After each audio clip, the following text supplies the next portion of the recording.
Sitting in my favorite restaurant bar. This is on Siesta Key in Sarasota, Florida. It's my absolute favorite bar for a number of reasons. One, it's an original bar. So Sarasota got built up. This is like one of the OG bars. You can tell, like, as they grew, they just kept plumbing and plumbing and plumbing. And what's up, McNeely? Just explaining, this is one of my favorite bars in Sarasota. I freaking love this place because it's kind of like grungy. People put like dollars up on the walls. It's like an old fishing thing. The tale goes that Siesta Key used to be a fishing village, like early 40s and then all the way to like the 1800s.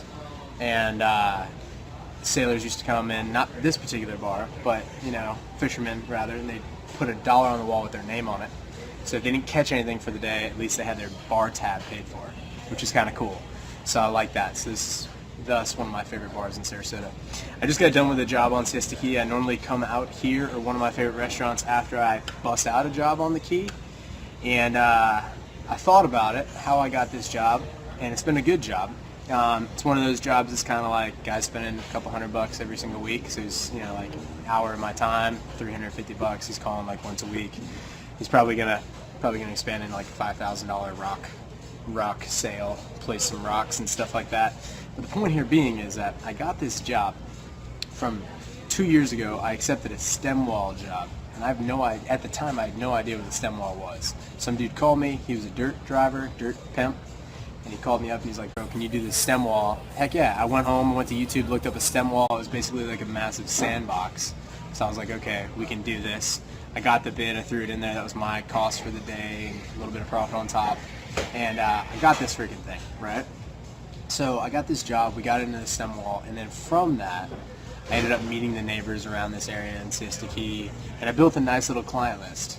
And that all comes from just saying yes to a project that originally I was a little uncomfortable with, but when I YouTubed it, I was like, all right, this is a sandbox. Like, we're not putting in rebar, we're not pouring concrete, we're not doing anything legit here. All we're doing is just piling sand into a box.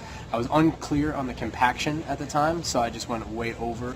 The job ended up taking like 30% more dirt than they thought it was, but I'll tell you, that job was compacted just because I was kind of fearful. And then later on, my buddy was like, "Bro, you don't have to compact every 2 feet." We were compacting like every 6 inches. I mean, that shit was hard as a rock. And I got that job, or today's job, today's job was actually a neighbor of that past job.